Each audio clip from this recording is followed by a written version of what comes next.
Okay. All right, good. So technology integration instructions. So what we are going to talk about first of all is actually what is technology. So when we use the word technology, what are we talking about? And simply, it's anything. In fact, technology can be anything, any artifacts with practical application. And so a hammer can be seen as technology. A blackboard and chalk is technology. So if we're going to talk of technology, I mean, it goes back to the very beginning when human beings started using stones and other things. So once there's an artifact that you can use to solve a problem, let me put it that way, we can call that technology. But it also comes with the knowledge to use it. So if you don't know how to use it, then the technology becomes useless, because there are situations where, let me see whether I can get this website. It's a small example of a sketch as YouTube. I don't know whether it's still there, but it's an old video where old man with iPad. I don't know whether this is still there. There's yeah. So if you look at this video, for example, here, what's happening is there's an old man there, and then I think that's a granddaughter also who bought the man an iPad as a birthday gift. And so she was now asking the grandfather how he found the iPad. And then you can see that what has happened. The old man thought it was a chopping board. So he has used it to chop his vegetables, and he has gone to put it in the dishwasher. And you can see how shocked the granddaughter is with the old, with the old man. So the whole issue is this. So let me cancel this. So what we're saying is that you can have the technology, but if you don't have the knowledge to use it, then it's equally useless. So you can have a piece of stone, and somebody can use the stone in a productive way, and then they give the same stone to you, and you don't know what to do with it. So in that case, we cannot call it technology. So the technology is not only the artifact itself, but the knowledge to use it. And so if you buy computers, you know, when computers started coming out, that's what some big men were doing. They would just buy the computer and put it in their office, and then, you know, to show that they've also arrived, you know, but they couldn't use it, and they were just using it just for show. That's not what technology is about. So any artifact that you can use to solve a problem, then we also have to have the knowledge to be able to do that. So technology is always manifested in products and processes, and that. It doesn't have to be a product. Even the way you do things, we can still classify it as technology. But now we're talking of digital technology. So technology generally is any artifact. But now when we come to talk of digital technology, we're now looking at computerized devices and systems. So anything that we do that has to use computing. Now, the phones and all those other things are becoming computers, or they are computers now. So most of the time, when we now talk of technology, we're invariably talking about digital technologies, because almost everything now has some level of computing in it. But most of the things that we do these days, you know, we are invariably having some level of computing. Like cars are becoming computerized, you know. The basic things that tools that we even use are getting computerized. And so almost everything we talk about these days has to do with digital technology.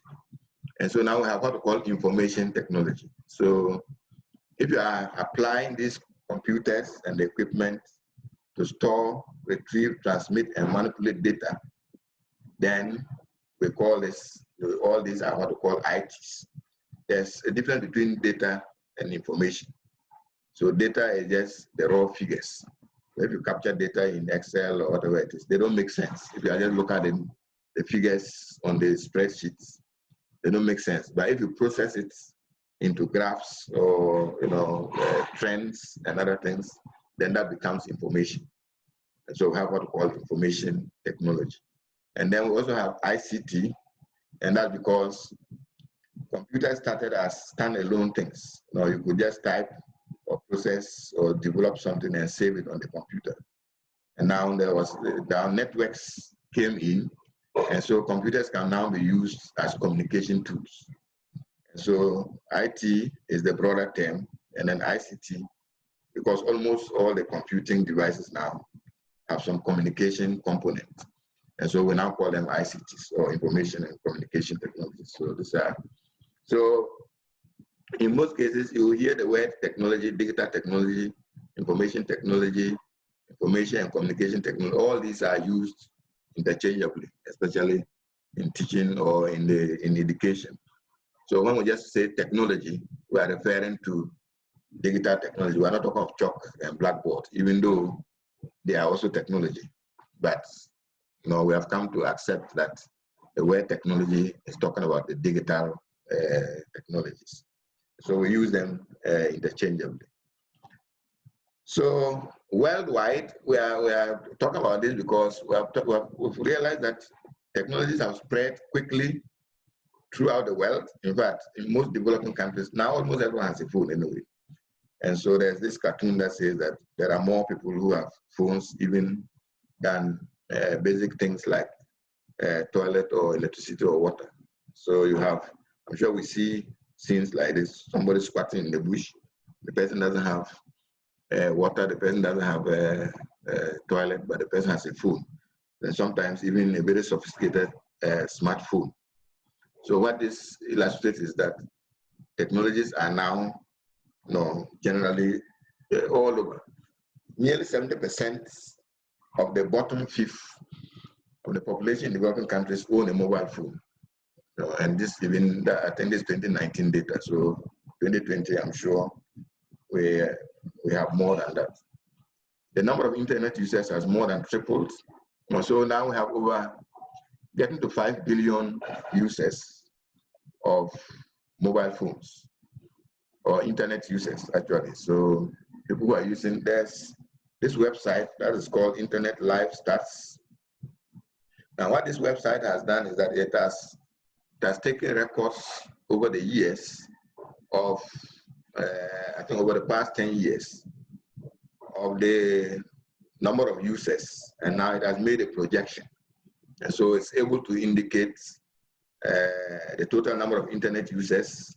These are people connecting to the internet. So the number that is changing is reflecting the number of people connecting to the internet for the first time. So these are people who are now just joining the internet the very first time. And then we have total number of websites. These are in billions. Emails sent today, 84 billion and so on. Google searches, blog posts, tweets, that's those who use Twitter. Now, so somebody might wonder how this happens, but this is what we call big data. When you hear the word big data, these are supercomputers that have gathered all, starting from, I think, 2000 or is it 2009, thereabouts, 2008. You see, worldwide, they will look at the number of computers that were purchased in that year.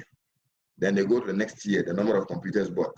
Then the following year, the number of computers bought. And they're able to crunch all that data and display it like this. So they are now telling you that today, that's the last 24 hours, the number of videos viewed on YouTube, that's 2 billion.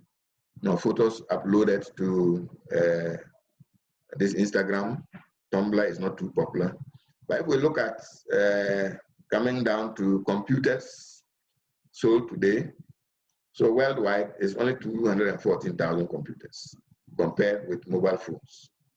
The smartphones, 1 million phones are sold today. So those in the phone market, you can see that they are making money because the number of times or the rate at which people are buying mobile phones and so on. Tablets are not too popular. So, and then of course we have things like electricity use and so on. So these are just internet traffic. So this tells you the rate at which technology is being adopted worldwide. And so and it keeps going. It's increasing and increasing by the day. In fact, so we have the world of close to 8 billion people. And so, well, some people are in locations that they can't access the internet. There will always be some people left out. But looking at the rate at which things are going, it's really, becoming worldwide. And so technology has more or less dominated the world now. When I say technology, we're talking about digital technologies. They are more or less dominating everything. And so that's why we have keen interest in using it in every aspect of our life, especially in education, because what is happening is that educational institutions, we cannot afford to be left behind. Whilst other, even in agriculture, if you see the rate at which they are using ICTs, and these days, in fact, farmers in some villages have phones that they are able to use to check market prices. So you can't go there and cheat them. So if he harvests his bag of rice and he's sitting in the village there, you can't go and say, let me buy it for 10 cedis, because you can easily check and say, and they'll tell me, oh, Ghana today, a bag of rice is sold at this. And so all these things are dominating our lives throughout. And so we in education, we cannot leave out technology. We can't continue using our chalk and blackboard and, because it's all over. And of course, the research has also proven that technology is, really great in enhancing teaching and learning. This graphic just tells us how far we've come, starting from the 1900s. But so we even talk of the first one, but when radio started coming out in the 50s and other things, people were saying, oh, we should be able to use radio for education, for instructional purposes. And I remember sometimes in our primary school days, there used to be some time they used to call us to go and gather and sit down and listen to some teacher broadcasting, over Casanoma. These days we don't have a Casanoma radios. Some teachers broadcasting over, but it didn't gain traction that much. And then television came. Of course, we're still using television like we have these days, e-learning, or what they call it. But you can see that it's a bit limited, because you are just sitting down and watching the TV, the teacher explaining things. It's not interactive. You cannot ask a question. I mean, you cannot stop it and go back and other things, or maybe you have to wait until when they are repeating the program. So they have their limitations. Radio has its limitations, television and so on.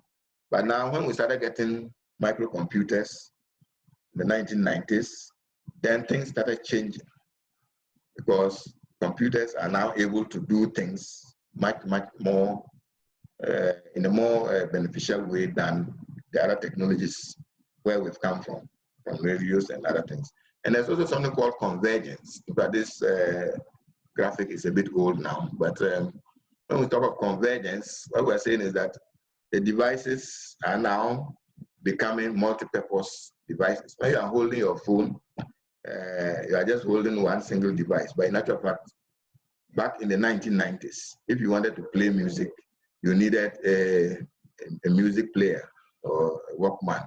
If you needed to take a picture, you had to get a camera.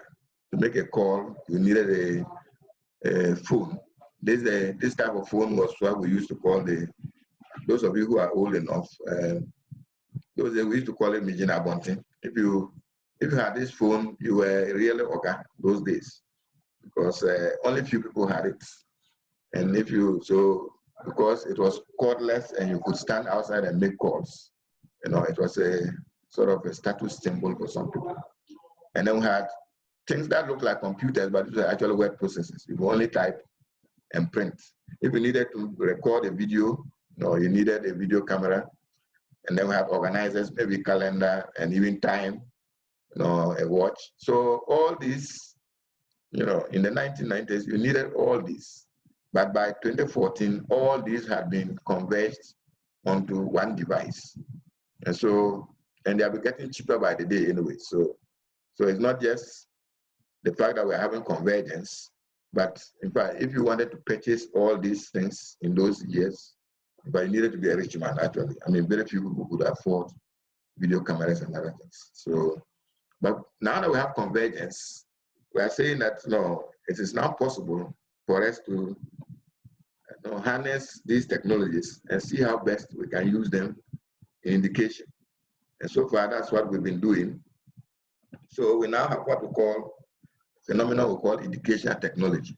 So we are now looking at how we can use technology to facilitate teaching and learning. So we say it's a steady and ethical practice of facilitating learning and improving performance. But the bottom line is always to improve performance. So using the various technologies, and so it's an entire discipline now, or a career path that people take. So just like we have lawyers, or we have engineers, civil engineer, and whatever it is, we now also have educational technologists, and their profession is to look at technology and see how best it can be used in the learning environment. And because learning environments differ, so depending on the situation, you can always look at the most appropriate technology to use. And of course, it's based on theory, just like we've seen. You cannot just apply technology without looking at the underlying theories. So we have all these theories and that's why we spend some time, talking about the theories and so on. And so the whole purpose is to improve education using technology. So there's educational technology and there's also instructional technology. So the instructional technology is now the aspect of educational technology. So educational technology is actually broad. Technology used in education. So if you're an administrator and you're using technology a school administrator, to manipulate your student data, or even library. These days, libraries have a platform that they use to check out books for students, bills, people who return books late, and so on and so on. All those technologies are all part of educational technology. So even though we're using them in education, they are not directly in the classroom. So educational technology is broader, and then we have instructional technology. So when we talk about instructional technology, we're now looking at those technologies that we can use in instruction, not necessarily in the classroom, but when it comes to teaching and learning. So there are technologies that we use for administrative purposes, even a cafeteria, they have technologies, sports and other things, they have technology. All those, we can call them educational technology. But when we come to teachers or teaching and learning, we are more focused on instructional technology. And so the purpose of that is to create engaging, effective learning experiences using the available technology tools. Of course, most of the times you might find out that it's used interchangeably. So people will say instructional technology or educational technology. We just take it to be the same. But in actual fact, educational technology is broader, whilst instructional technology looks at. So I've just put this graphic here to illustrate what, remember the Bloom's taxonomy. The Bloom's taxonomy has these levels of education, if I'll put it that way, or of teaching and learning. And so we can always look at, starting from the basic level, that is to remember something. So if you are, this graphic is a bit dated anyway, but these various graphics here are just the applications, the various applications that you can use at each of these levels. And there are a whole lot. In fact, there are now thousands and thousands of applications out there. So if you just want people to remember something, there are technologies that you can use for that. But there's a jargon that always says there's an app for that. So whatever you want to do, there's always an app for it. If you want people to just understand or to apply, to analyze, to evaluate, or to create, at the topmost there are apps, that so all these technology applications can be used at any level of the learning, even starting from the kindergarten. The kindergarten children have started using technologies as well, all the way up to whichever level. Now, some research, but this is even changing now, that was done with teachers, but this covered a whole lot of countries, not limited to just one place. What's happening is that teachers agree that they think it is important or absolutely essential to use technology in education, so-called EdTech or educational technologies in the classroom. It increases student engagement. 96% of the teachers agree that when you use technologies, it actually gets students to be more engaged. It enables personalized learning. Because most of what we are doing these days is personalized learning. We might have a Zoom lecture and other things. You realize that when you go back, you and you sit on your computer and you can go ahead with the learning.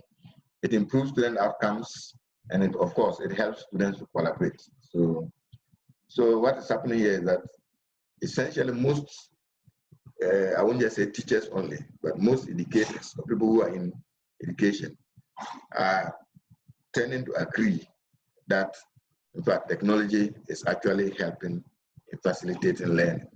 Impact on student learning, another research, also, this was with a group of educators. Technology has possibly affected my students' learning, but this was teachers actually, and over 80% of teachers agree that by using technology in the classroom, it has actually impacted their learning. So technology is something that has come to stay, and it has been demonstrated over and over again to help in facilitating learning. In fact, it's not just facilitating learning, but improving performance.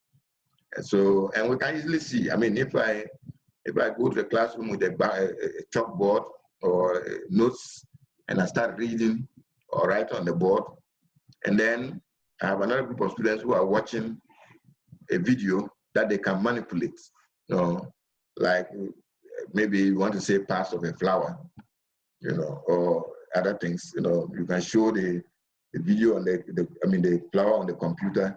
The students can, drag and drop, create something here and there. With that, they will have a better understanding of the thing than just you sitting or standing in front of the blackboard and then explaining. And so it has been accepted or agreed that technology actually helps in improving learning outcomes.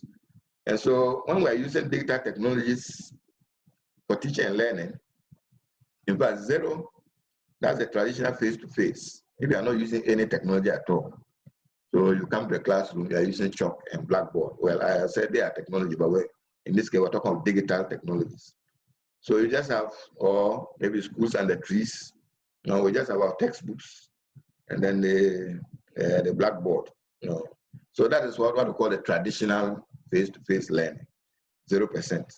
Now, when you start adding technology to your learning processes, then we move to what we call technology facilitated learning. So when you are using PowerPoint in the classroom, we say it's technology facilitated. Now, when you move beyond that, and now you have the technology part and then the physical or the face-to-face part. So we have what we call blended learning. So in this case, like if you are supposed to meet in the class every day, for example, then you decide that, okay, today we'll meet in class, but tomorrow we're not going to have classes, but we're going to go online and then do some learning, access content and other things. We call that one blended learning. That's what most people are doing these days. Sometimes you don't need to go to class because there's no point. What are you going to do there? If it is just to go there and listen to the teacher, the things are there online already, so there's no point. So, but if you now have most of the delivery, that's over 80% of your interaction using technology or using internet technologies, then we call it online learning. So what we are doing now is purely online learning, but we're not meeting in class. The technology, now without technology, you cannot do online learning. We used to have what we call distance education, but the distance education used to be books and lecture notes that they will post to students. You read and then you go and write an exam. That's different from online learning. Online learning will bring in interactivity. The students are able to work together, even though they might not be at the same place, but they can, the technology can facilitate that they work together and collaborate. So these are what we call the e-learning. So the moment there's some electronic components in your teaching and learning processes, then that is e-learning. So e-learning can be, you can just have maybe a CD, slot it into a computer, and then you watch something or you learn something.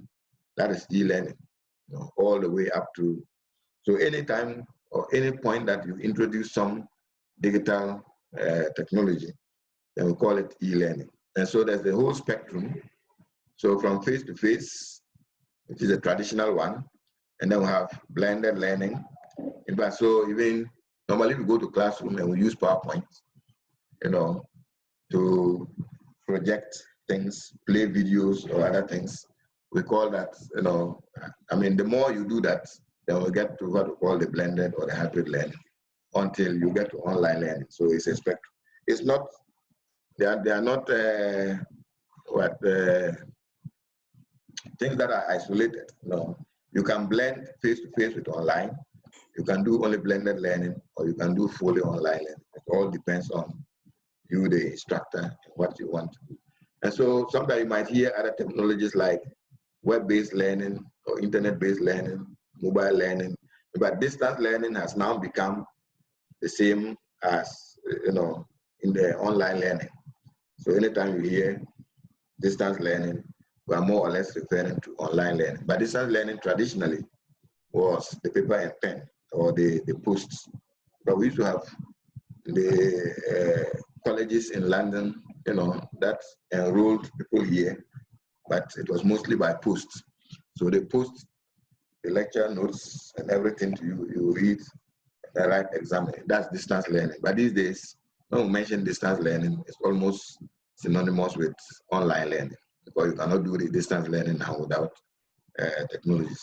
So virtual learning, of course, no physical contact, so we call it virtual learning, computer-based. So all these are e-learning terminologies that you will be coming across. So anytime you come across these ones, we are talking about e-learning.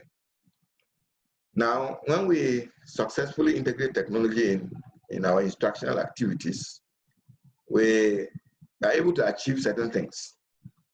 But we say it's routine and transparent. Routine and transparent in the sense that, once your learners are able to access the learning content, they are able to engage in interaction, they are able to do assessments using the technology, then you are more or less enhancing transparency. Because if you are, unlike the previous times where people used to hide, they always say hide their notes, or teachers will always say that teachers are dodging students. You teach one thing and then you go into the exam and you bring a different thing, and the students start complaining, this one you dodged this. Now, if you are using technology, you cannot easily do that because all the content is out there already, and so everybody has access to the same content. So it's all there. And so the transparency, when it comes to assessment, you can also ensure that there's transparency. Everything, the grading, the technology does the grading. So if you set an assignment, whether it is multiple choice or even written, these days technologies can do that, can assess written text. And so it grades, and computers have no feelings or anything. You wouldn't look at the student and say, oh, this student maybe he's from a poor background, he couldn't get food to eat today, that's why he didn't do well. Or maybe some teacher likes somebody and decides to, just be generous with the marking, So that's not what I can put it as transparent. But the technology will, it's a level playing field for everybody, and content is accessible and always readily available. Once, especially if you're using internet, once you can connect to the internet, and we're using either online learning or blended learning, then, it's always, the content is always there. And then, of course, technology can be used to support the goals, just like the assignment we did. We'll discuss that one briefly, how technology is based on your theory or your approach to delivering your instruction. Technology can greatly support and help you achieve your goals. So, well, like I mentioned earlier, it's not applicable. It's not the same as once this person is applying technology this way, I must do it that way. Or we don't have a set of rules that says that for you to integrate technology, you must do ABC. No, it's not a one size fits all. It depends on what is available, or how much access you have to the technology, and even who is using it. So just like we're talking about people who are BBCs, so we cannot just assume that everybody can just log in and click and do this.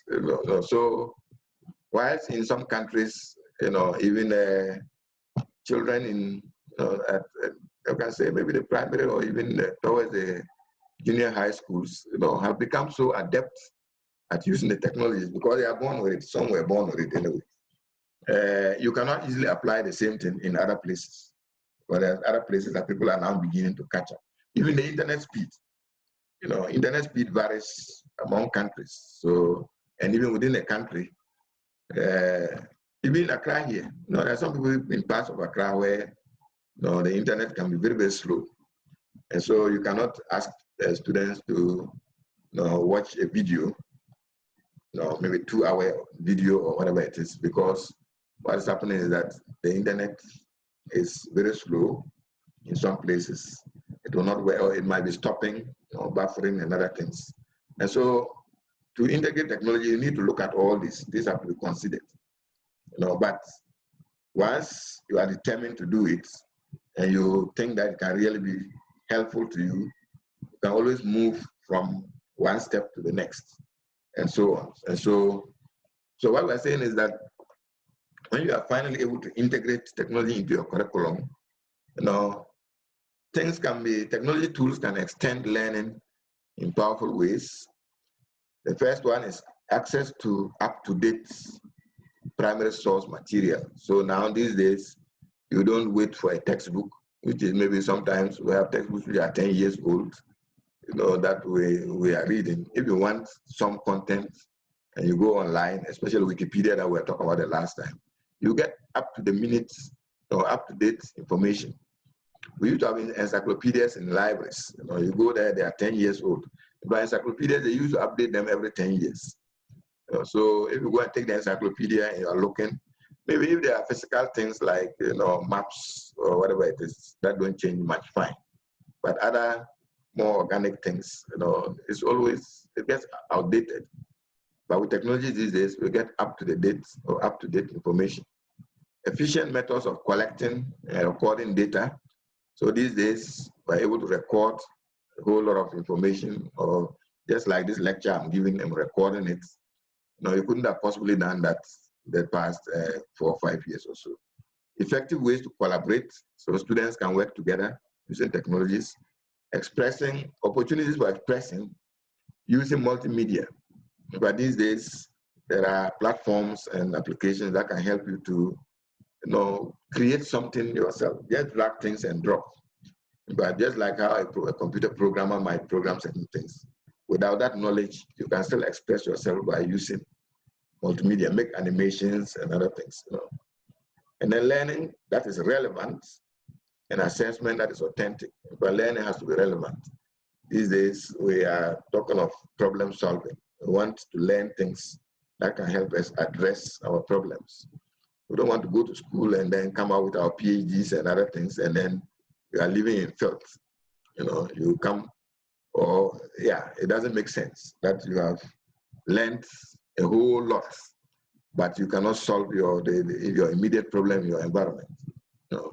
So we should be looking at how, and so technologies can help us in all those things. Training, publishing, and presenting your knowledge, and then the anytime, any place learning that we've been talking about. So online learning or even blended learning can take place anywhere and at any time. You don't all need to assemble, go to classroom, wait for a teacher to come before learning can take place. Or learning can take place. So technologies are really helping us with all this. So because of this, people have started coming up with ways that we can integrate technology. So we call them technology integration models or frameworks. So what they are saying is that it's not one size fits all for everybody. We always need to go systematically, depending on your peculiar circumstances.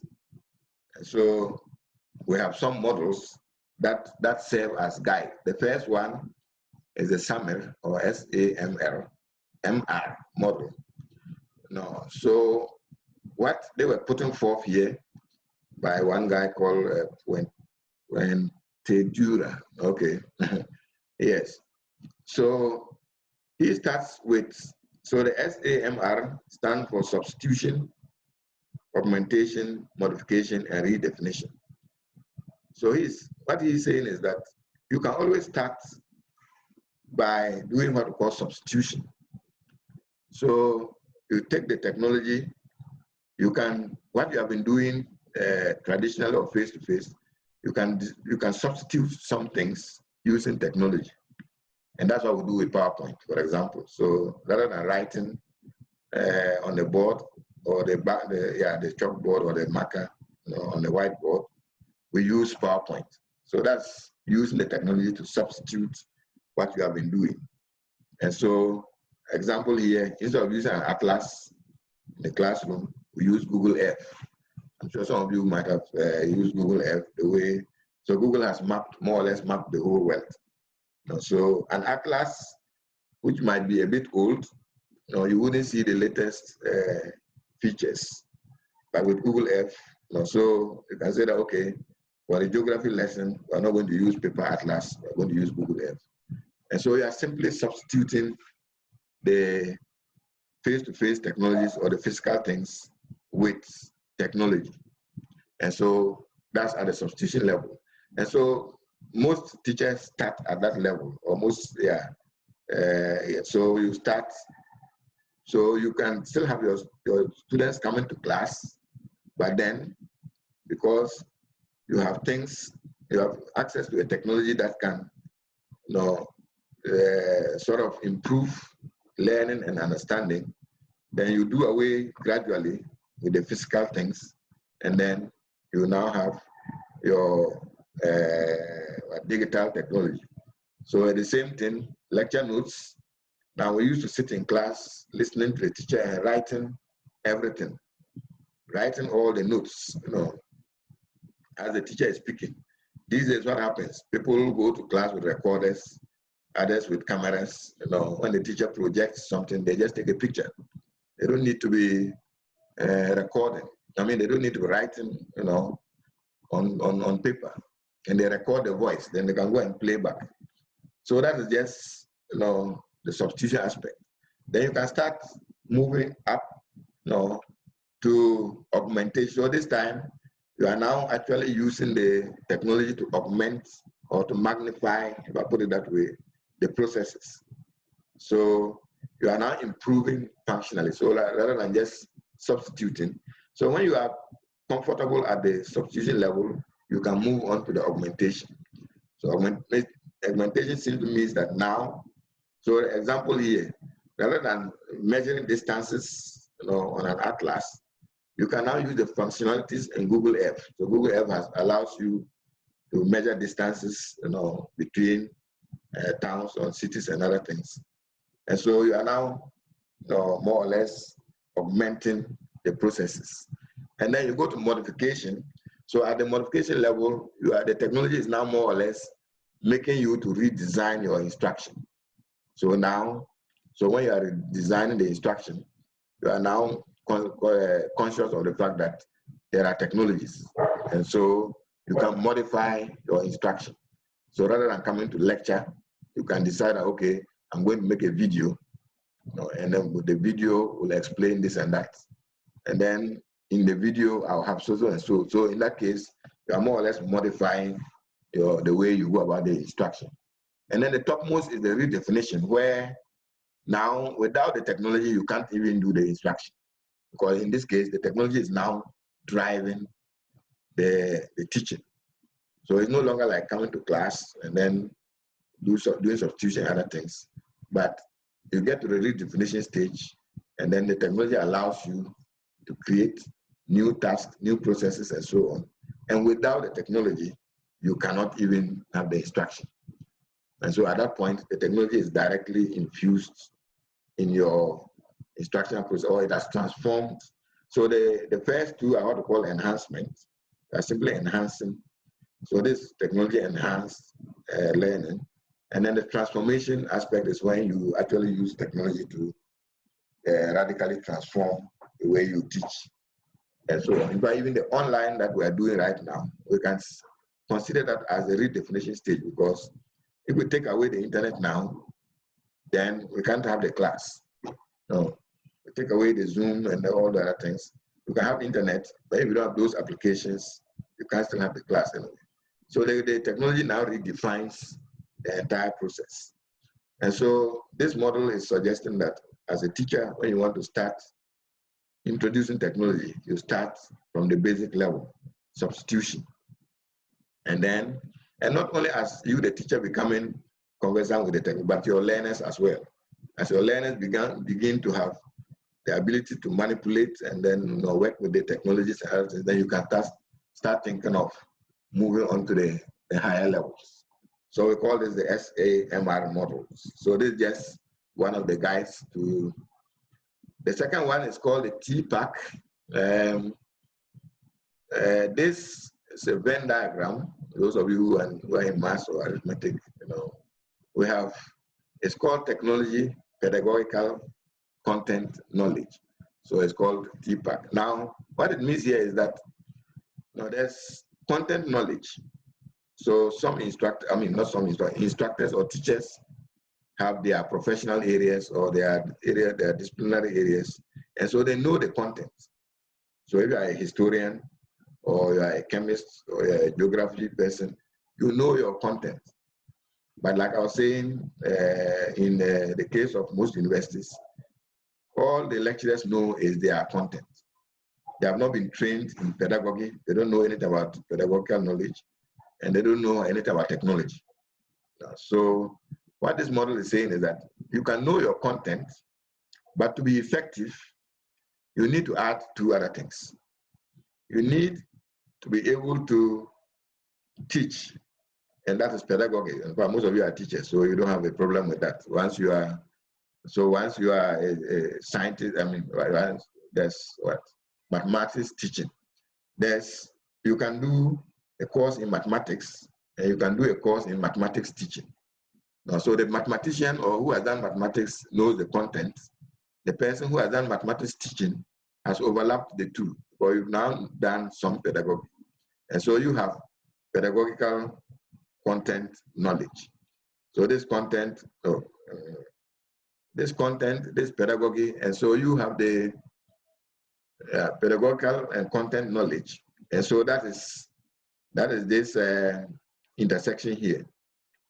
And then there are some people who have the content and they've also learned some technologies, so you are a physics person and you have been able to learn how to use the computer, to manipulate your physics things or to do certain things, but you don't have the pedagogical knowledge. You haven't been trained as a teacher.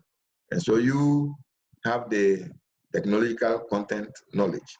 So you have a content and you have the technology. So you are in that intersection there. So that's the technological content knowledge.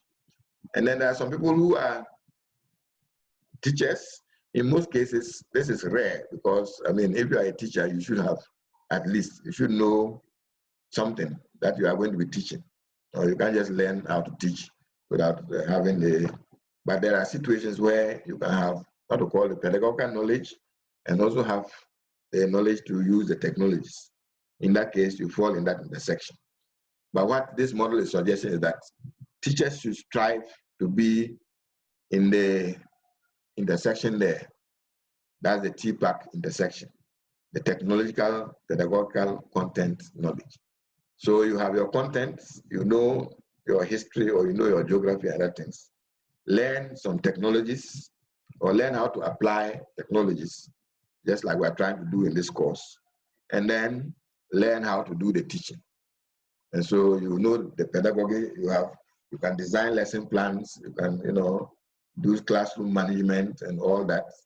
And then you have the technological ability to use the digital technologies, and then you also know your content. Of course, you have to keep abreast with your content as well. So these are things so this model is simply more or less an advice that says that for you to be an effective teacher in the use of technologies, you need to be in that intersection. So whatever you are doing, once you are in education and we know that the technologies are coming, they are not going away. They are not going away soon. But these days, they are talking of Wi-Fi in secondary schools. But of course, but students are not allowed to carry phones to school or computers to school. So if you put Wi-Fi in the school, then they can only use it where? Maybe in the computer lab or something. But eventually, we are going to have students, secondary school students, at a point, they are going to carry phones to school. But the drive, at the point, you can't even stop it. It will be, they already have anyway, even though officially they are not allowed. But you can guarantee that more than half, if you go into any school, probably more than half of the students there are having phones hiding somewhere. So why do we need to do that? Why don't we just say, let's bring it? And then we try to see how we can integrate it into the teaching and the learning. And so we put certain things and say, okay, you have to use your phone. Even though we know it can be distracting, they will be using it for entertainment and other things. But, but before we can get to that, we need to have the teachers being in that intersection. So you know how to design the course, you know how to apply the technology, and you know how to teach. Because you have the content, and you have the pedagogical knowledge, and so on. So the TPACK model is a guide, or more or less an advice to teachers to upgrade yourself so that you always be at the middle in the intersection there. Okay, so with the other one, let me clean this.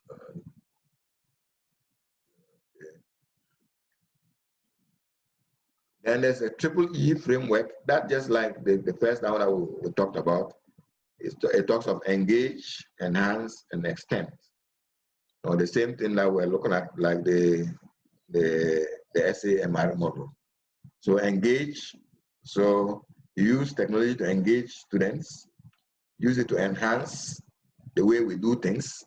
That is, rather than just maybe having assignments, or you can let students do group collaborative activities using technologies and other things. And then to extend is where you now create new opportunities for students. So this we call it the EEE framework. It's not too popular, but sometimes we just mention it because if you have taken a course in technology enhanced instruction, you should have an idea what the EEE framework is. So for the engage, there are some questions here, or some, there are more or less questions that you look at.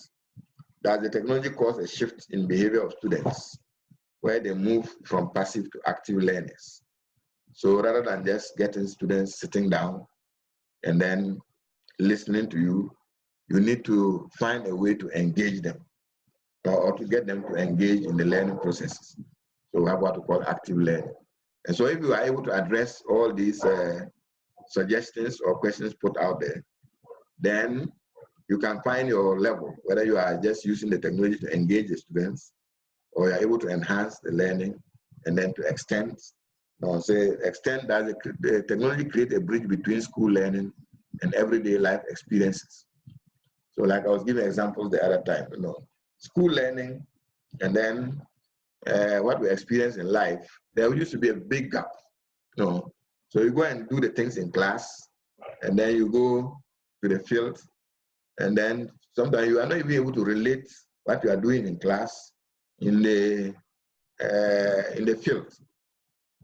Just a simple example of those of us who are doing some chemistry here. And you go to the lab and you are asked to do titration and those things, and then there used to be something called what, the gravimetric, I've forgotten, but you try to determine the amount of chlorine in water. That's the, chlorine is a substance that is used to treat water, but it can also be toxic. It can be poisonous. So if there's too much chlorine in water, it can be harmful. And so the chemist is supposed to determine the optimum amount of chlorine in water. So we do that. So you go and do the titration, you calculate it, and then you just say, this water has this, percentage of this, and then it ends there. Once you calculate and you get you get your answer correct, now that's all. You've got it correct, you passed. But you don't really, not until you go to the field. You go to the water treatment plant and you see them putting the chlorine in the water and then taking samples and testing. That's where you now try to see that, oh, I see. So what we're learning in school, this is how it's actually, this is the use of it. But that gap was always there. It was never related, in most cases. But these days, with technologies, you can create those bridges. You can sort of, make things look more authentic or more real life. We're talking of technologies that we call Second Life and all those other things, anchored instruction and so on and so forth. Now you create scenarios that are more realistic. And so when the students work with those ones, then they are easily able to now use the real or do it in real life as we talk about. So that's just the EEE framework. Now the last but one, I think this is, or even this is, okay. We're what we call the community of inquiry model. This is also one that was developed, way back, and it's mostly when we have when we're using technologies, we try to look at what we call presences.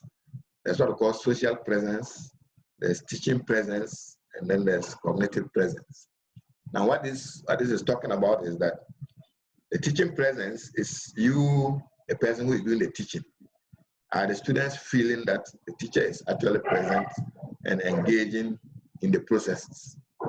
Now, social presence means the students should be like what we call the social constructivism. I mean, they should be able to collaborate and work together, and that's what the social presence is. Cognitive presence is the content they are learning. I mean, is it really something that is making them develop cognitively?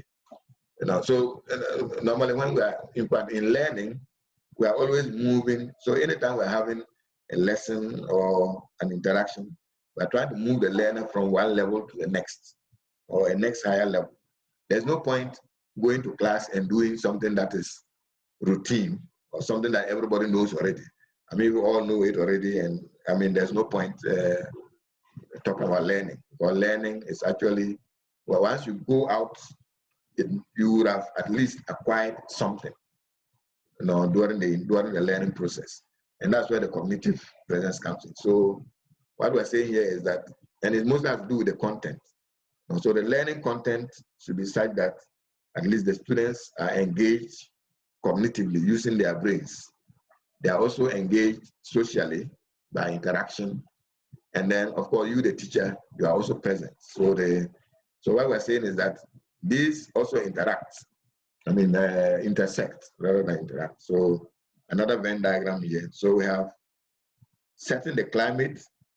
So the teacher has to be there, set the climate with trying to maybe create groups or things like that. And then, of course, the content that you are going to teach. And then the supporting discourse. You, the teacher, the guide, what are you going to do to ensure that there is that cognitive presence intersecting with the social presence? And all these three, now give us a good educational experience. So the learner comes out with a higher understanding or an improved level of abilities or skills if you are able to have all these three intersections. And a whole lot of research has been done, to prove these things.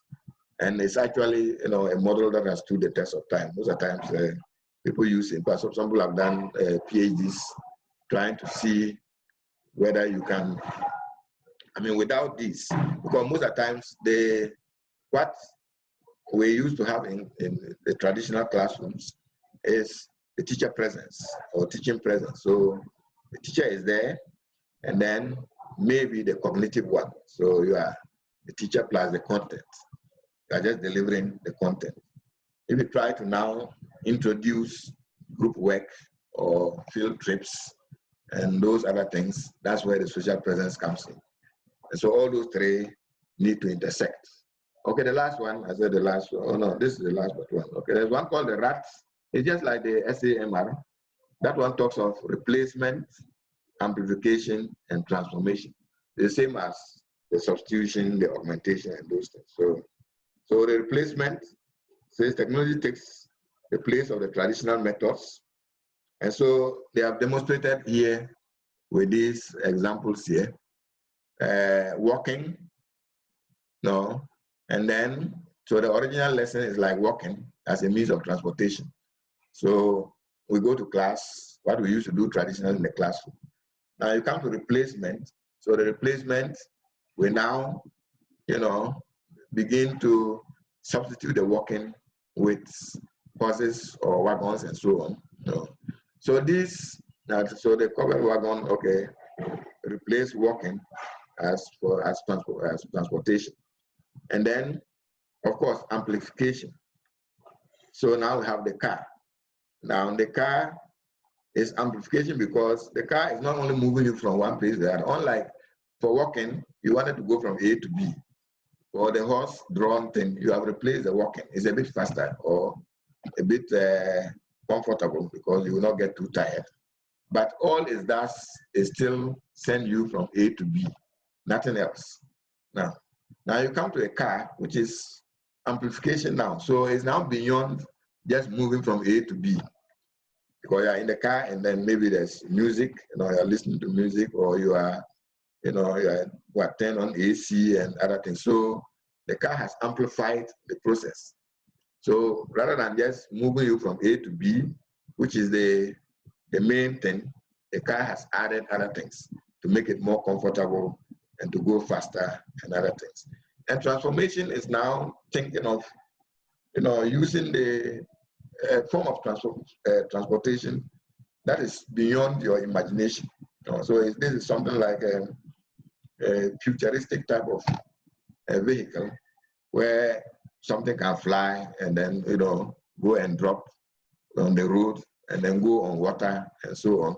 So in this case, you have radically transformed the transportation altogether. So it's no longer the question of just moving from A to B. But you can go on land and then go in the air and go in it. So the transformation aspect. So at this point, what it means is that without this technology, you cannot even do anything because you want to be able to move from A to B, but beyond that, you now want to be able to fly, and you want to be able to drive on water, and drive on land and so on. So the transformation is now something that. So what we're talking about here is that at the transformation level is where the technology is now radically transforming the entire teaching and learning process. And this is what we are seeing now, because what's happening is because of the COVID-19 that locked down schools, we were forced to transform the way we teach and learn. Now, even though some people are using technologies, but we can realize that in some or in most instances, what we are doing is simply sending PowerPoint slides by email to students or by WhatsApp to students. Now, that you are still more at the basic level. But what you are doing is that you are simply just replacing the PowerPoint that the students will come and take in the classroom with the technologies. So if you take off the technology, you can still do that. But you can still send your notes. Maybe I can decide to scan or print them and give them to somebody to take it and distribute to students. It's just so you can distribute your lecture notes to students without PowerPoint. So what the PowerPoint is doing is just replacing. what the technology is doing. It's just replacing what you do. But we have now moved to the transformation level where we are now using the technology to transform the learning entirely. And so that's the highest level that you can look at.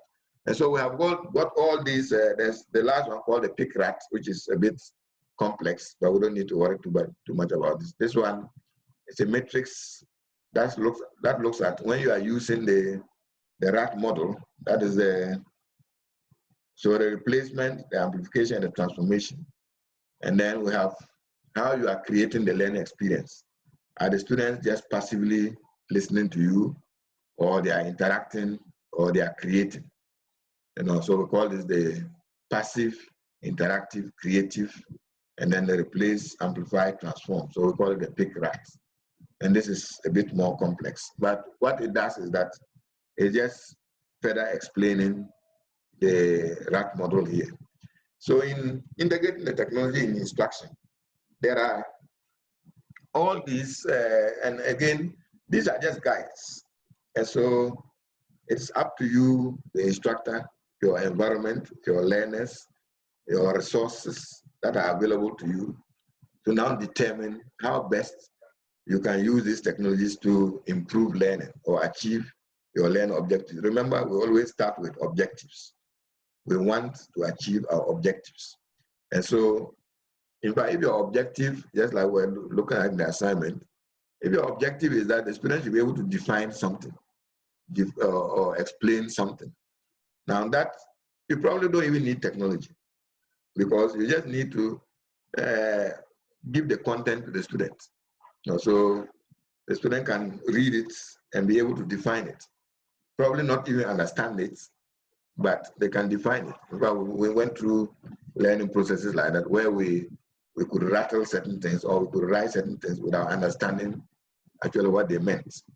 So if that is your objective, then you probably don't even need technology.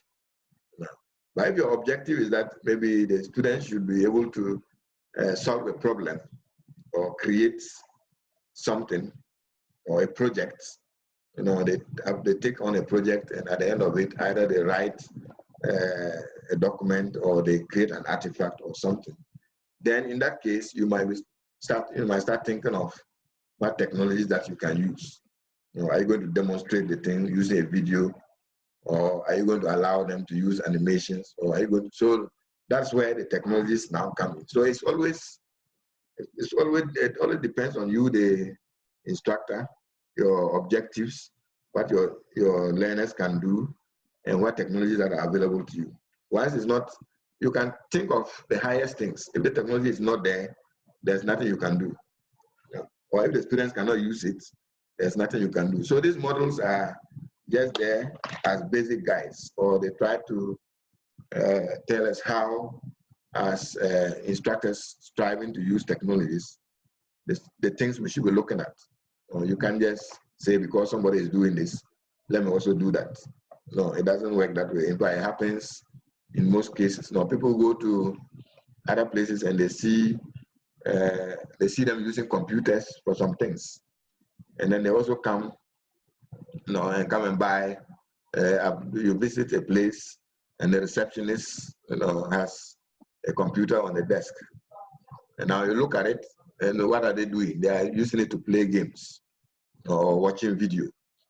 Now, if you invest in internet and computers, and all your receptionist is doing is watching a video or playing games, then you are really just wasting it. But what's happening is that you have not thought about how the technology should be used before you invested in it.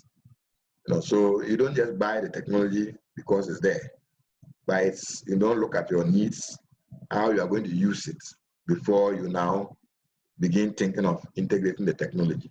So integrating technology in instruction is normally a slow, systematic process. But it's COVID-19 that has come to more or less interrupt so many things. And you can realize that most institutions or most universities, they were not prepared at all. So all of a sudden, do online learning, and they were all caught off guard. But all they could do was send PowerPoint slides, which is just not what we're talking about. You need to go systematically. So these are the things. I'll upload these slides, and then I also have some documents that you can read on integrating technology. So the various models that are in there. And at each of these levels, you can also think of the applications that you can use, just like we're doing with the last assignment. So a substitution, what do you want to substitute? What application can you use? Augmentation. And so these are maybe I'll have an assignment where you can look at some of these models so that you can learn a bit more about them. Normally if you give an assignment and you are forced to read before you write, then you can get to learn more about them. But it's just an introduction of what technology is and then why we need it, because it has been proven that it's actually giving us a whole lot of, so if I just go back, it has been proven that technology actually, now we're saying that it's not optional, it's essential. So when it comes to learning, technology is really essential. You cannot do without it. And we have the models that we, or the guides that we use. And there are reasons, I mean, they're established by research and other things, what technologies can do in instruction. And I'm sure those of us who use some of these computers for some level of interaction or instruction, we can see how beneficial it is and how sometimes, by merely using gadgets and other things, you get students to be more engaged, more motivated than just they should be sitting down and listening to you. The talking heads and other things, we are moving away from those ones now. So this is just the summary of, there are a whole lot others, but we don't need to talk about them. So I'll end here, and then if there's a question or a comment, we'll look at that, and then we'll see what we have to do next, because it looks like next week there's supposed to be a graduation ceremony. So next Saturday we can't have a class. It's graduation next week, and then I don't know when the exam. I'm yet to get the details. Whether after next week there will even be lectures. But if there aren't, it doesn't matter. The platform is there, and so we'll have one more assignment, and we'll have those who have done the first assignment. You can still do it, and then there's a second assignment, and then I'm yet to find out whether you're going to write the exam face-to-face, physically, but I don't think that would make sense, because what's happening is that if you are taking the course online, I mean, why will you now have to write a face-to-face exam? No, you have to do it online as well. And so we can have face-to-face. The exam is face-to-face? Yes, please. That is what they are saying. So it means we want online. So if you are not here, we want face-to-face. We want online. We want face-to-face. Well, it's up to the university to decide. So, but the way they are talking, I guess they want to do it face-to-face because they still have to take the questions, and go for moderation and all those things. And so, but for this course, what you need to do is do the assignment. You see, the assignments. You see, if I submit the questions, they're going to be the same questions. For the exam. So what we'll do is I'll put the assignments up there, and I'll also submit those as the exam questions. So if you do the assignment, now the assignment is, when you are writing the assignment, I'll talk about your assignment shortly, because you have the time to do that. We expect that when you are responding to the assignment, it should be more rigorous, more richer than writing an exam. After writing an exam, you're just putting down the points. But for an assignment, we expect that you do more, more as compared to the exam. So what we'll do is that okay, so let me end this one. This thing is still running here. I don't need it. So if we go to the platform, where are we? I know where this thing is still running. Yeah. Okay. go to, yeah. All right, so here, going to, so this was your first assignment. Now I've added the second assignment. This one is on the 21st century skills that we talked about last week. So you can look at this assignment as well. I haven't put a deadline yet, even though I said due December 12th. But you need to look at this assignment because, like I said, if you are going to write an exam, these are going to be the questions. And I'll add a third one, because normally your exam, I think there are 3 questions. And so, and now they ask for mid-semester too, because the final exam has marks, and then there's mid-semester that has marks as well. So in mid-semester, we'll have a quiz. So there will be, this was just a trial, that for you to try. So we'll have a quiz that covers what we've talked about so far. And like I said the last time, the quiz, you have 2 attempts. If you do it the first time and you don't like the mark, you can do it again. So we'll have the quiz as well. Because this time, I mean, I don't know why they've shortened the, maybe we should have had the exam after the Christmas rather than you know, crashing everything like this. But we've just done about 7 weeks. And so if we're ending, then we are more or less truncating some things. Because from here, the next week, we wouldn't have been doing too much lectures, or would have been working on the platform. So you would have now been trying to populate your platform with content, you know, and all other things. So, and I don't know if we're not able to do that, then well, probably if there's another course down the line, but I'm not too sure of that. Okay, so that's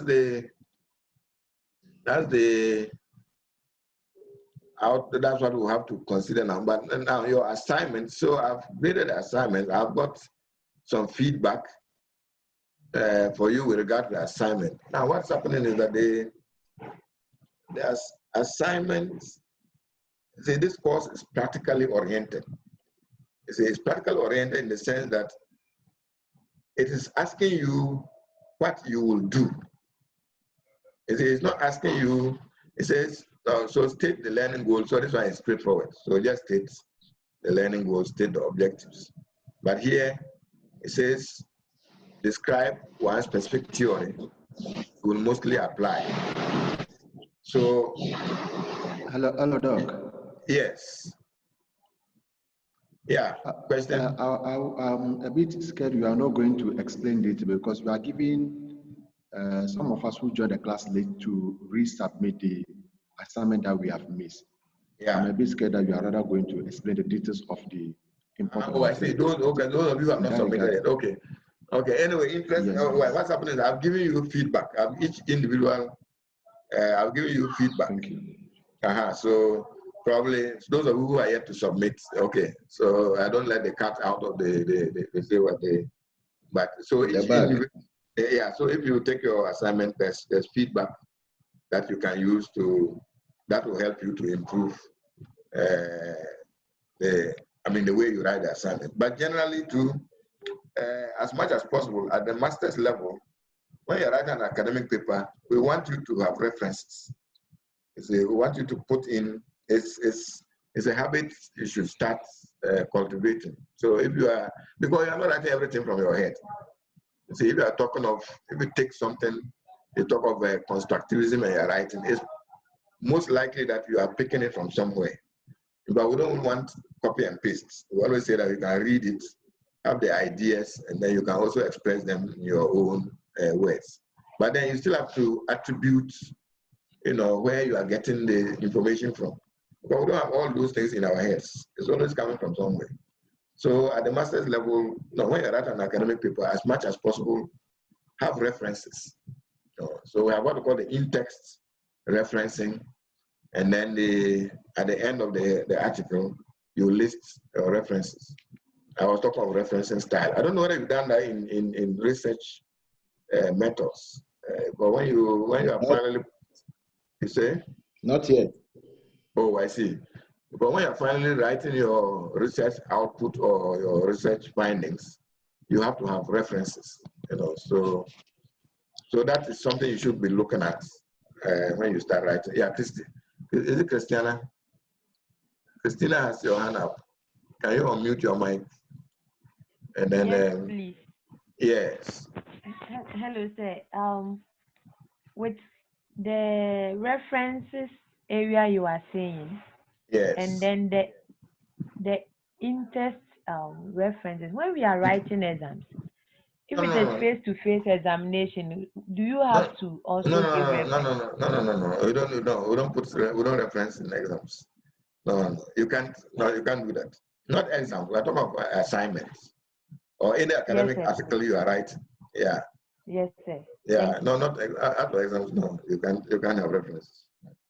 So any academic article you are writing, or if you are responding to an assignment, as much as possible, put in references. Because when you take anything, it doesn't even matter even when you rephrase it or when you paraphrase it. It's the central idea. The idea is not originally from you. You are probably getting it from somewhere. You can only have your own original ideas if you now do your own research and you come out with something new. Then you can publish that, and then people will now start referencing you as the one who came up with that idea. But when you're writing something, you are picking the ideas from other people, so you need to reference them. So it's good practice to start looking at how you can reference, or you can, you can do referencing when you are writing an academic article. So it's different from writing any social thing, but once it's academic work, you need to have references.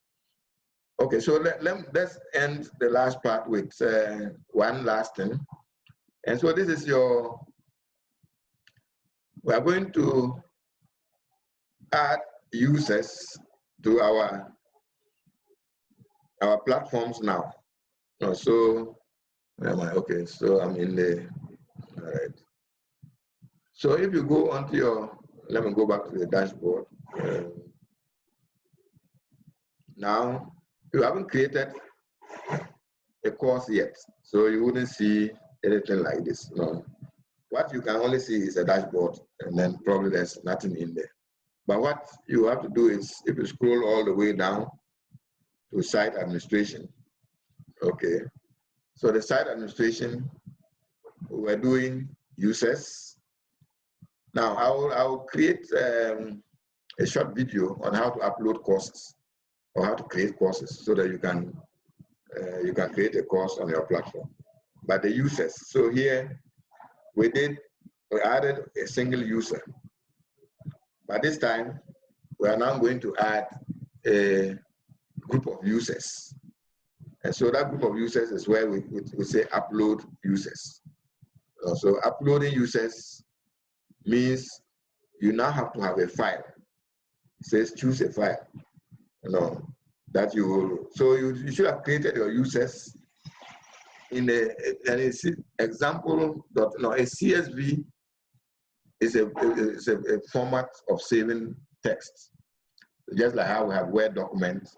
When you save it, you see .doc, Excel or PowerPoint, you see .ppt.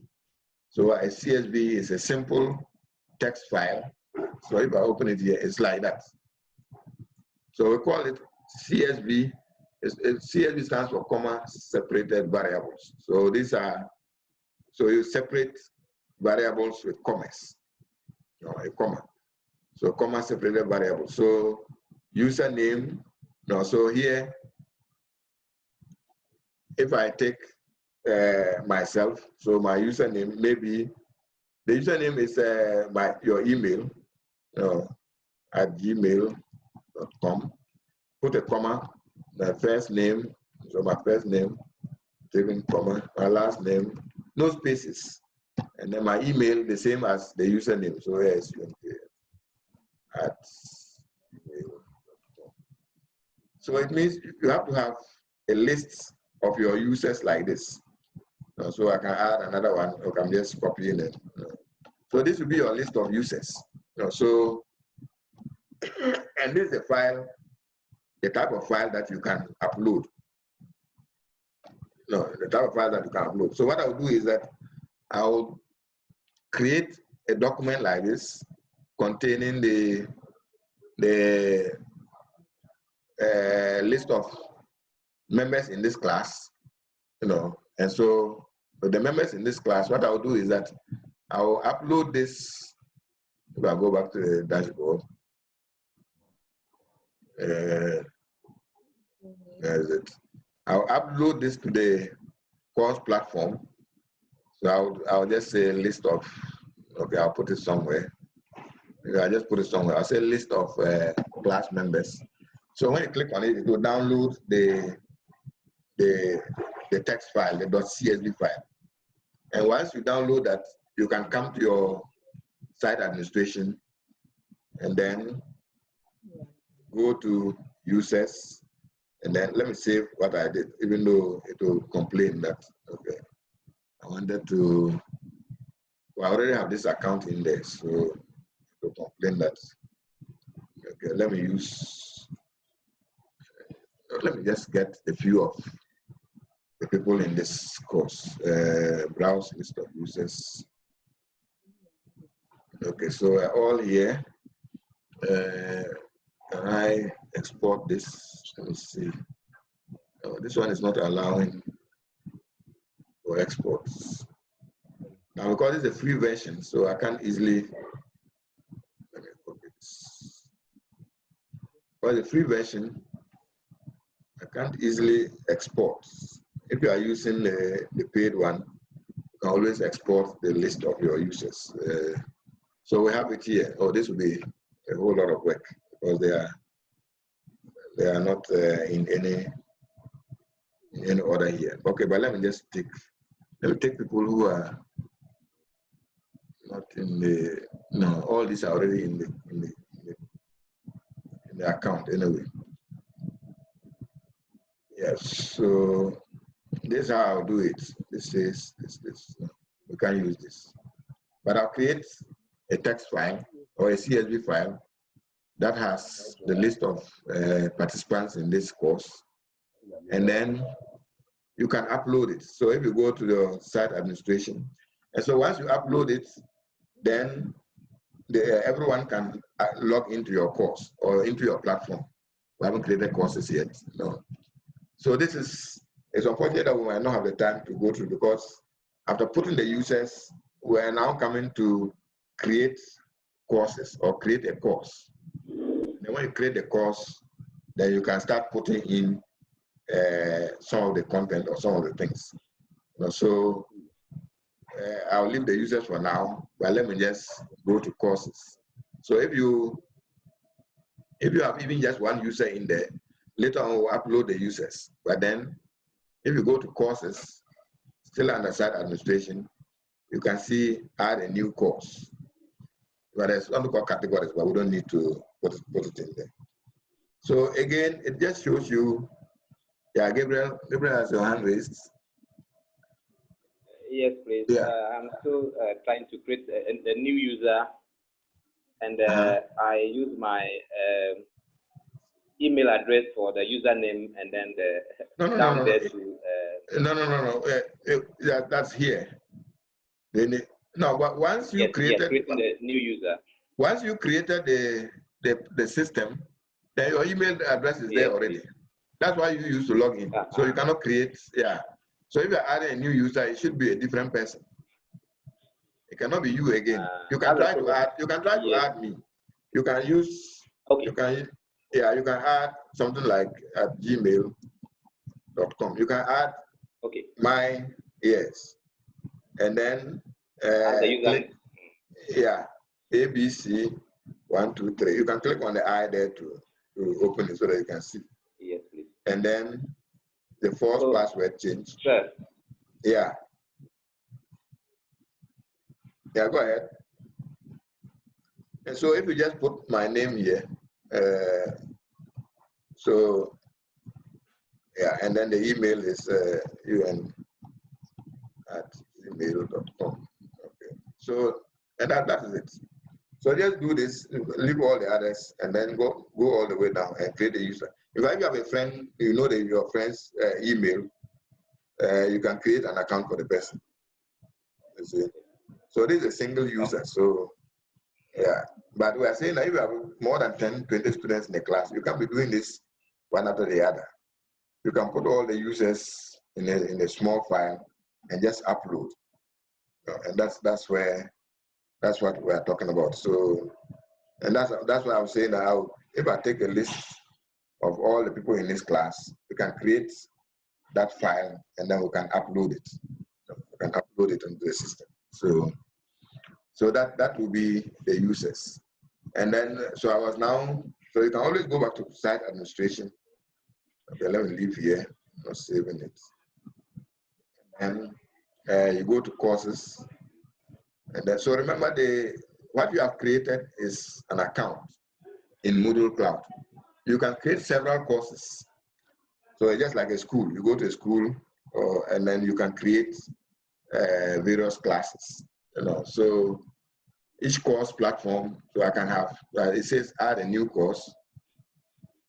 You see, so here I can just give it a name, maybe introduction to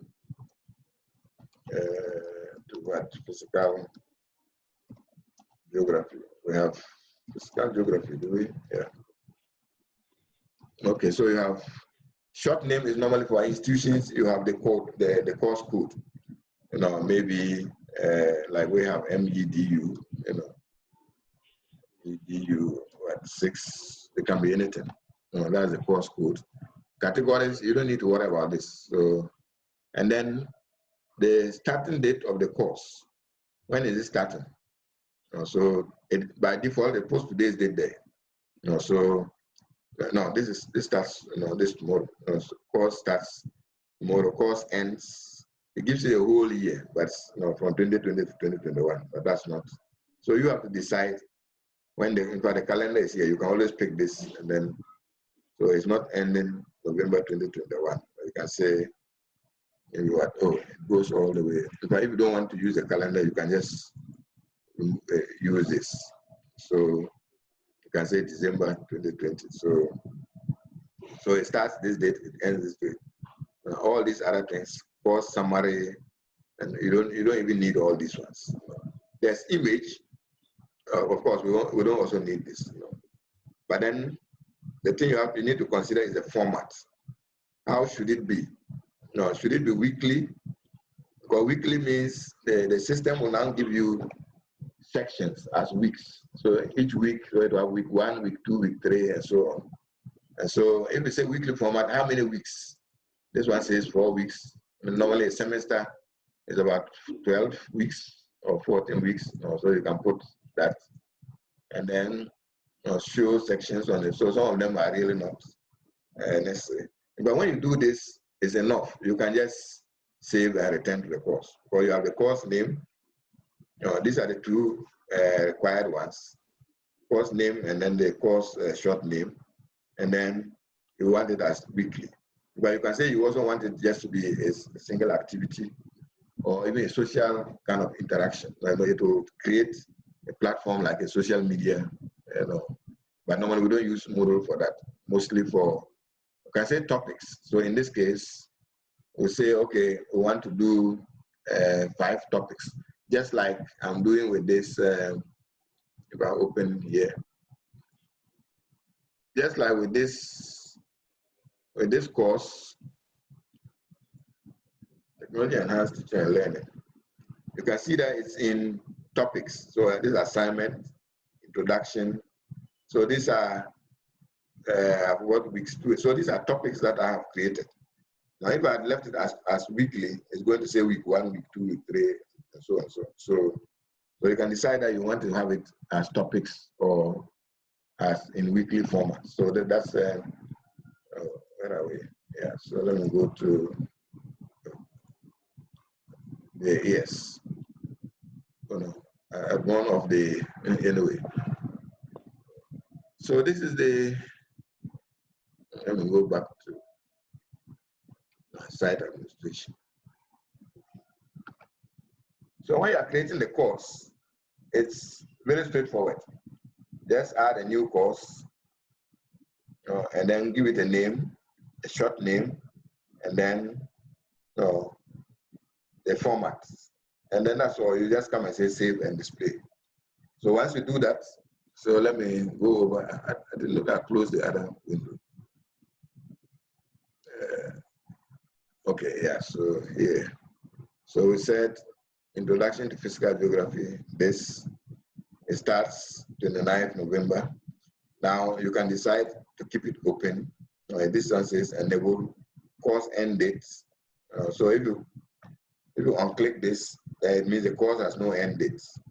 It's just open throughout. But sometimes we have an end date. So the end dates can be December, maybe it's 30th December 2020. The time is not necessary.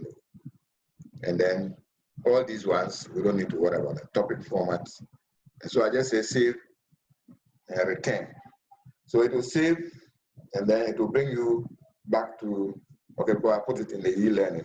We didn't talk of the categories, but when you do yours, it will simply appear like this. Because these are my other courses. So this is Introduction to Physical Geography. And so if you now click on it, you realize that you would see, because I said topics, it says topic 1, topic 2, topic 3, and so on. All the way, I think I said 14. So it has now created the course interface or platform, and you can begin adding your various things. But to add those things, there's something called editing. So when you turn on the editing, you can start adding the first topic. So here, if I say turn editing on, so here, see that now you can edit these things. Topic 1, you can edit it. So if I don't want to call it topic 1, edit topic. I'll call it, so rather than topic 1, I'll click this and I would say maybe introduction. So most of the things save. You see that here, it now says introduction. Now you can go to topic 2 and say, change this and so on and so on. So this is how you can create a course on Moodle. So those of you who have, you can try to play around and see how it is. It's simply going to create a new course. Now you can add things like in this course where we have, let me go back to dashboard. So if I go to my course here, okay, so here I have something here that says about the course. So, and I've written all this, and I've even added something about the instructor, the introduction, and all those things. So if you come to your course, you can also do the same thing. So at the top here, say these are announcements. You can decide to leave them out. Announcements that, like on the home page, when you come there, if you have any announcements, you can put it out there. But then you can put, so if you say edit section, so the editing allows you to put information. So if did I copy that? I copied the whole lot. I don't need this. So what you would do is that anytime this editing, you can turn it on and off. Now, of course, if you're a student, you wouldn't see this. You're a student on the platform, but because this is your own platform, you can turn the editing on and off. Once you turn editing off, you can't change anything. But when you click on the turn editing on, you can begin to see. This one says add an activity or resource. I wouldn't go into this because this is getting too much. But if you are comfortable playing around with it, you can see how it works. So this is the system, a learning management system. You create the account, in the system. Now, if you are in an institution that is using Moodle, most of the times, what the administrators will do is that they will create the course for you, put in your students, and assign you as the instructor or the teacher. And so when you log in, you already have your course set up. You already have everything. But if you want to do it yourself, then you need to create your account and then create your course and upload your students and all that. So this is just by way of introduction. Ideally, we should have been able to move further, because now they're saying we can't have a class next week because of the graduation. So what I'll do is that I'll have a video of how you can create a course and how you can enroll the users in the course. So I'll do a systematic one so that you can look at it and then you begin to use this. So what you've created is just your own platform. If you don't use it after 45 days, Moodle Cloud will send you a message. They'll tell you that in the next day or two, your platform will be deleted. Of course, if you are not using it, you don't need to care too much. But if you are using it, you need to log in. Once you log in, then Moodle again will begin counting from that day. So absence of use, at a later day when you come back, you won't see it, because it's a free version. So that's so what you are taking away from today is that you have two things to do. So if I go to the course page again, there will be two things for you to do. Of course, I'll upload the video here. There's assignment 2. So you need to come to assignment 1 first, and then download. This is how it will look like. Let me log in here. Our time is up, so what does it say? Let me log in. Okay, so when you go into your, I'll be releasing you wouldn't see anything for now, because if you go to assignment 1, now this is how it will look like. It will say, okay, submitted for grading. Released means it has been marked and released. If you see marking or completed or whatever other things, unless you see released, then you can see the feedback. So the feedback will be down here. So when you click on the assignment, you will see your grade. So here, I graded 55 to 100. This is just a demonstration. So that, and then graded by, okay, so the person is there. And then the comments. So these are the feedback comments that I'm giving to each individual. So whatever you submitted, there will be feedback comments here. And in addition to that, you will have your file. It says annotated PDF. So what this means is that there are comments that have been put on the file. So I'll put some, okay, you can open this with Acrobat. This is a PDF file, so you open with Acrobat. So let me open this and we'll see. So, okay, well, I was just demonstrating something. So when you open your work, you will see, this simply means there are comments. So there are comments 1.1, 1.2, 1.3, and so on. And all those comments are listed at the bottom.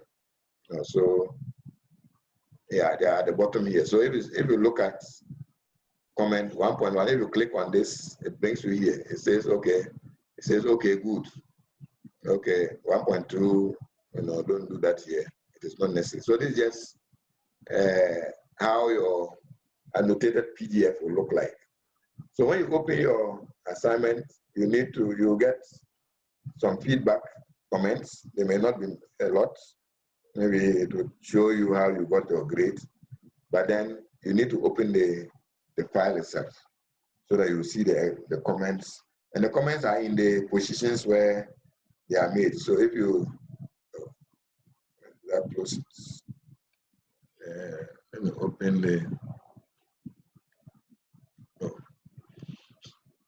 can't find it. So I click on this, open with Acrobat. You can save it and then open it later. So because it's just a demonstration, so when you open your file, this is how you would see it. And there'll be comments on, and where the comment is located is what it is referring to actually. So probably this one is talking about this and all this one. So that's where you get the feedback to your assignment. So you have your grade, you have your comments and the feedback. But you can also send a comment. So in this case, if you are there, I wouldn't have any comments here. This was just for demonstration, but you can actually send a comment if there's a need to. But in most cases, you don't need to worry about this one. What you should be looking at is the grade and how we ended up with the grade and then the feedback on it. These are very important. This is what is telling you how you can improve your work and other things. Deborah has raised your hand. Yeah, we're winding up because the time is up. Yeah, Deborah, unmute your microphone so that. Okay. Yeah. Hello, sir. Yes. Good morning. Thank you for the presentation. Yeah, morning. Good.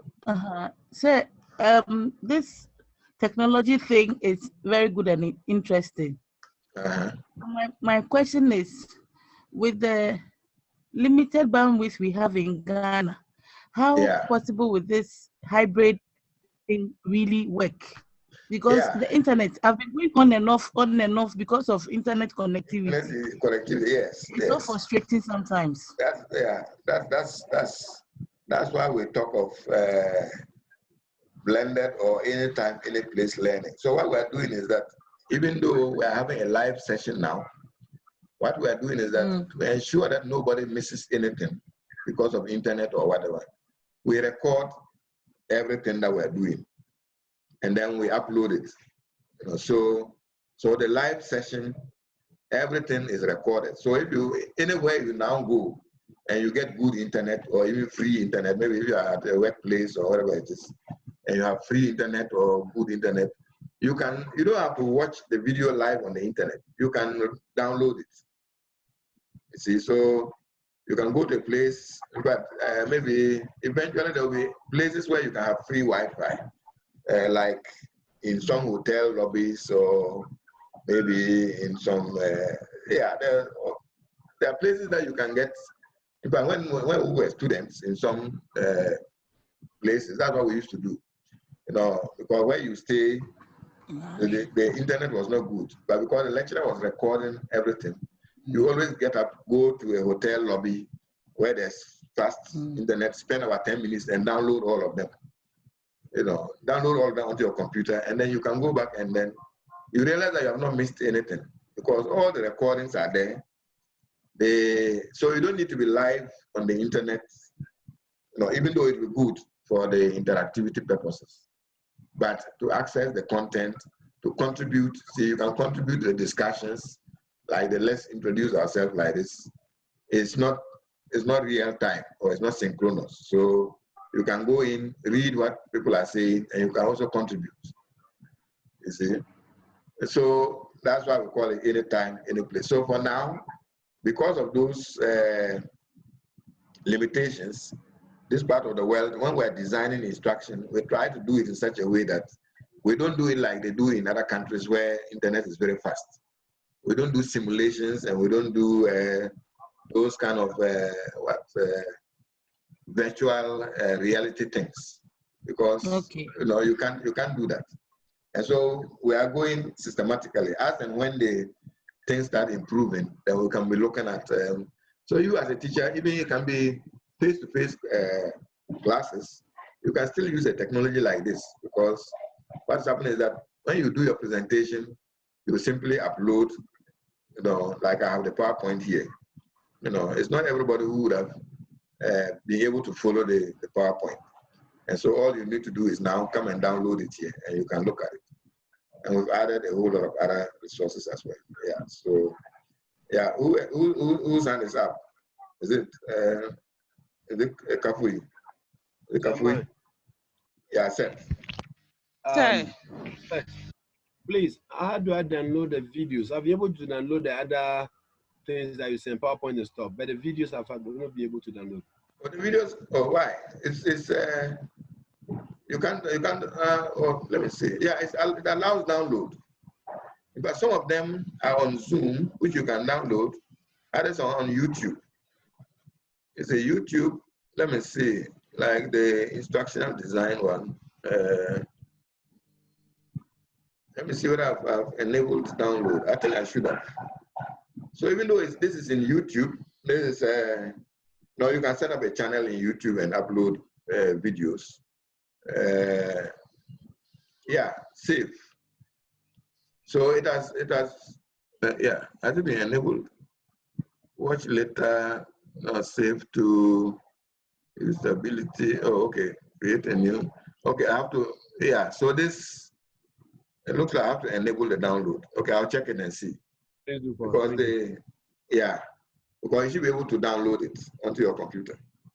The first two, yeah, the first two are on Zoom. So those ones you can easily download. So this one, lecture 1, was saved in Zoom. Yeah, so you see that at the top there, you can download it. Yeah, so those can easily be downloaded. But the other, those in YouTube, I'll enable the downloading. So yeah, yes. Who else has a question? Sir. Yeah. Hello, sir. Yes. Sir, please. When we started, we appealed to Prof so that the lecturers will be recording the lectures for us. But he said if he does that, some people will not attend the lectures. But sir, this recording that you have been doing for us, it has really helped us. I mean, me personally, it has really helped me. So please, I want you to appeal to Prof on our behalf, so that all the lecturers will be recording for us. You see, because of the break in the system and all that, sometimes we miss out. But why don't you see, but the recording, they don't do. They don't do it. That's so please appeal on our behalf. I'm pleading with you. That's fine. That's not best practice at all, because now we talk of universal design. We try to cater for everybody. So what's happening is that, it's not everybody who is able to follow the live classes. And so that's why we do the recording. So you can pause, you can play back. In fact, you can even be in your kitchen cooking while listening to, while listening. So, and that's why we call it. But I'm surprised that they are not recording the video. No, it's only you. It's only you who have recorded and shared the videos with us. That is not best practice at all. No. So please plead on our behalf, okay? Yeah, I'll talk to Prof. Yeah, during the week. Yes, I'll talk to Prof. Okay. Yeah. Thank you, sir. Yeah. Okay. Thank you, Doc. Thank you. Yeah. Okay, so our time is up. So I'm sure some of you have other classes to go to. So. Exactly so. Yeah. Okay.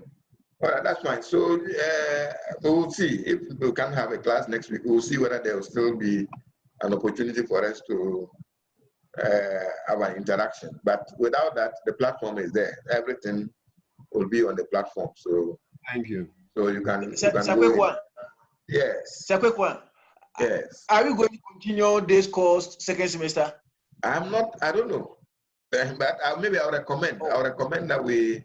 Yeah, yes. Because this is at this level, once you are taking a program on leadership and other things, of course you need to have some knowledge of how these things work, So I think we will have to have a second part of it, and that the second part of it is going to be more practical oriented. That's best. Yeah, that's what you want. Yes, you are going to. You can also form your group. I mean, your group captain. You can also go and approach Prof and tell him that you want to do a part 2 of this course, so that you have you can do that. So that when I add my opinion to it, then it will be easier to handle. All right. Okay. Yeah. So we'll take care of that. Yeah. Thank you, sir. Though we are learning, but we are enjoying it.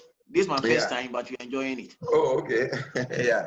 So it's unfortunate that we don't have the time that much, but we'll see. We can have a second one where we can continue from here. Okay. So you can always use email or even WhatsApp or phone if you want to get in touch if you have any issues. But the email works well. So I'll end here and then we can. Okay.